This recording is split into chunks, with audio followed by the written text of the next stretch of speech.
Okay, thank you for having me back in Eugene. It's good to be back here after far too long, and I really enjoyed reading this paper. I think it's a nice quantitative exercise, carefully done, and I think going through it carefully, I learned a lot about the events that have happened in the past 15 years or so that we're all quite interested in. So let me start off by giving my own take on what Kevin and his co-authors are doing in this paper. Hopefully I haven't misinterpreted it too badly. And then I'll talk a little bit about the contributions that I think it makes, and then some big picture comments followed by some more specific suggestions for maybe to refine the paper a little bit. So as Kevin talked about, he's taking an asset pricing model that is fitted to features of the US housing market, and he's looking at 4 shocks. So these include housing preference shocks, shocks to a collateral constraint, shocks to trend income growth, which is exogenous in this setting, and I guess it went out of order, and finally, as he talked about, shocks to the mortgage interest rate.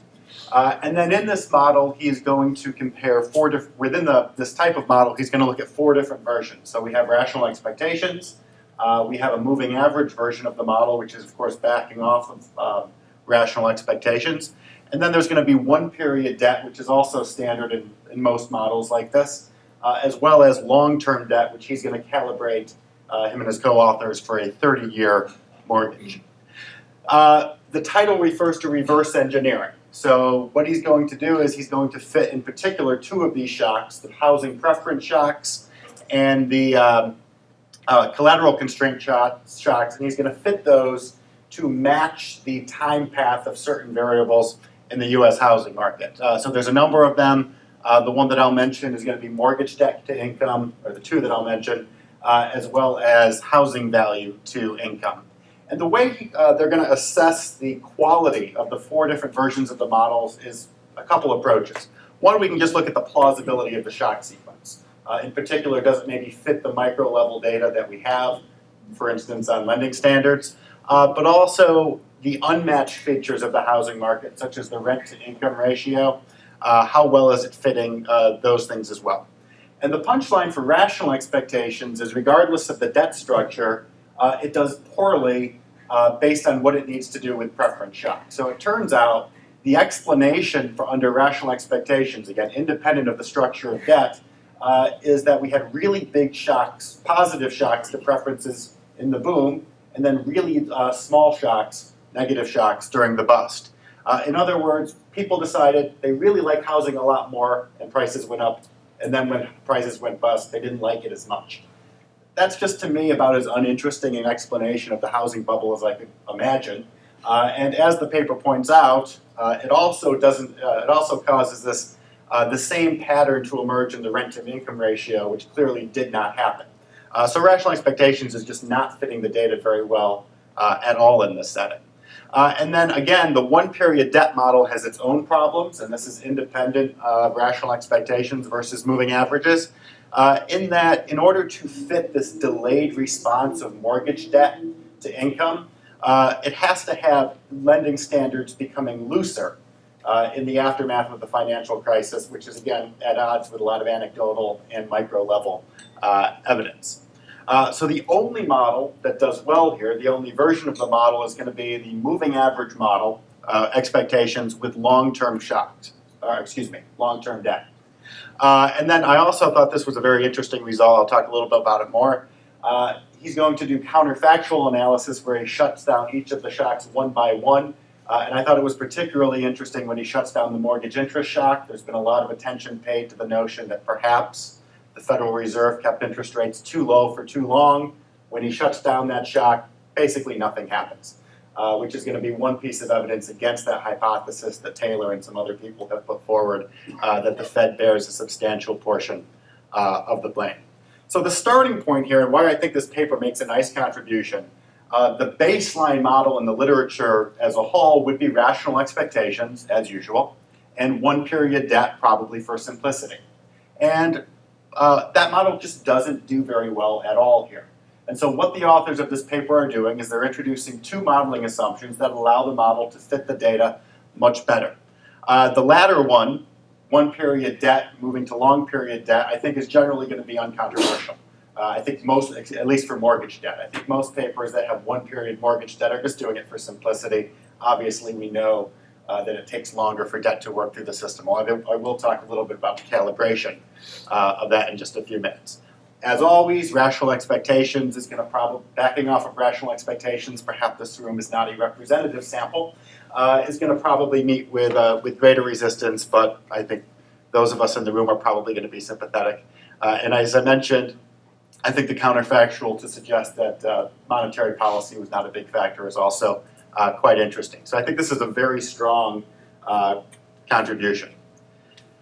Let me provide a little bit of big picture comments. I originally had titled this Unreasonable Suggestions because I don't know that it should be addressed in this paper, but just more kind of going forward, having taken this result. So what the authors are doing is they're testing one version of the model against three others, and they're finding that the best fitting one is the MA model with 30-year mortgage debt. This is what we do all the time. We test one version of a model against another. But more broadly, what I'm interested in thinking about is what other explanations are out there that hypothetically could compete with the explanation that the authors of this paper are putting forward. And I was reading the paper, I was thinking about the new Keynesian setup where we know that if we add adaptive learning, the model does better than under rational expectations. Yet this has not convinced everybody that we should be using adaptive learning. Again, present company excluded. Another approach has been, let's add habit formation, indexation, anything else we can think of to possibly improve the dynamics under rational expectations.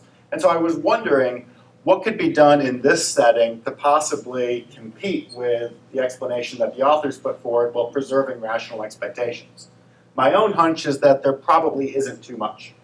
Because if you believe that something non-fundamental was explaining the housing boom and bust, it's just going to be really hard for rational expectations to ever match those features in a plausible way. But in the introduction, the authors talk about some other deviations from full rational expectations. There's constant gain learning, which is the most natural to me. There's Bayesian learning. There's rational expectations with shocks. And in related settings, these have been shown to generate somewhat similar dynamics to what the authors are showing in this paper. And so the one big question that I would like to understand a little bit better is it the setup that's generating the results in this paper, or is it the backing up, or is it the MA expectations? In other words, if I took constant gain learning as an example, and I put it in this setup, would I get similar results, or do I have to go all the way to the moving average expectations, which in some sense I think are a bigger deviation from rational expectations, although there's good reasons nonetheless to consider them to be plausible. So I don't know the answer to that question, but I would be interested in knowing, do we need the MA expectations, or could we be doing it using another form of bounded rationality? A few more specific suggestions. I hadn't seen this before, and I quite enjoyed it. This is the amortization schedule that the paper is using, and as Kevin talked about, the authors are fitting this to a 30-year mortgage. Now this is obviously the most common mortgage in the United States. I think it's 80%, but I can't remember exactly, of new mortgages are 30-year mortgages. But nonetheless, very few people actually take out a 30-year mortgage and then make their payments for 30 years and then move on. Whether it's foreclosures, whether it's selling their home and buying another one or refinancing, I believe the typical time for a mortgage is about 6 years in the United States. I think I've seen 6 years and I've seen 8 years, so maybe I should just say 7. And what long-term debt is doing in this model is it's just making debt take longer to circulate through the system, which is adding that persistence to allow the authors to fit the mortgage debt time series that the data are observing. So I think a good case can be made that since on the aggregate level it takes about 6 years for debt to pass through, that maybe the calibration should actually be for that time period instead. So hopefully, and I think the easiest way to address this comment would just be to recalibrate the model for 6 or 8 years and rerun it, and perhaps the results are similar to the 30-year results, in which case this is no longer an important point. But I'd be curious to know how long does long-term debt have to be to get the model to work. Another comment I have The authors are using this, this credit constraint that's become, this particular version is a little different, but the basic idea of the collateral constraint has been very popular over the last 5 or 10 years. And so this is typically going to be binding at the steady state, but then there's an issue with whether or not this is going to be binding when the model moves away from the steady state. And in the paper they mention that they're following the related literature that just assumes that this is going to be binding even when the model is away from the steady state.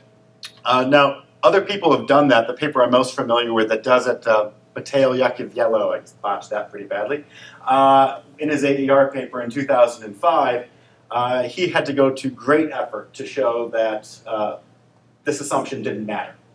And he was able to show that it didn't. But that was a paper, there were some differences with this model, and one of them was that M, the debt limit, was going to be exogenous, or excuse me, constant, not exogenous, in that model. In this paper, the collateral constraint is going to be really important, and it's going to be important because it's going to be shocked. It's one of the model's exogenous shocks. And so I'm just worried a little bit that if we're just assuming that this credit constraint is binding away from the steady state, and we're shocking M, are these really shocks to the loan limit, or are they more like shocks to debt itself? And so I think this issue, which is always kind of at play in the credit constraint literature, might be a little bit more important because M is playing a bigger role in this paper. And another reason that I'm slightly concerned about this is the Lagrange multiplier, which of course is going to be the shadow price of access to credit. If we're assuming that that's positive, that's going to be a part of the price of housing. So if you have a positive shock to M that increases access to credit, and you're imposing an artificially high value of the Lagrange multiplier, you might be artificially causing the price of housing to be higher than it otherwise would be. Although I feel a little bit better about this because I think in your presentation, Kevin, you mentioned that the Lagrange multiplier is actually very small and probably not actually quantitatively too important. But I would be interested to see a little bit more attention paid to the issue of what's happening with that collateral constraint away from the steady state. Final comment, mostly just an expositional one, so I'll go through this quite quickly. I certainly didn't get this impression from the presentation, but as I read the paper, I thought the result that if we shut the credit shocks, or excuse me, the mortgage interest shocks down, mortgage interest rate shocks down, not much happens. I thought that was a really interesting result because it works against Taylor and what other people have been proposing as keeping interest rates too low for too long being a big factor. As I read the paper, I thought this result was taking a pretty distant backseat to the result that the MA expectations and the long-term debt were doing better. And I just think it's a really nice result, and so I might just for expositional purposes suggest maybe playing it up a little bit more in the paper, but in the talk I didn't have that comment at all. So to conclude, I think this is an excellent paper. I think it makes a very important contribution. And my two big questions I would just like to know more about are how far from rational expectations must we go to get these results? And how long does long-term debt have to be? I think understanding those things a little bit more would be useful. So that's all I have. Thank you.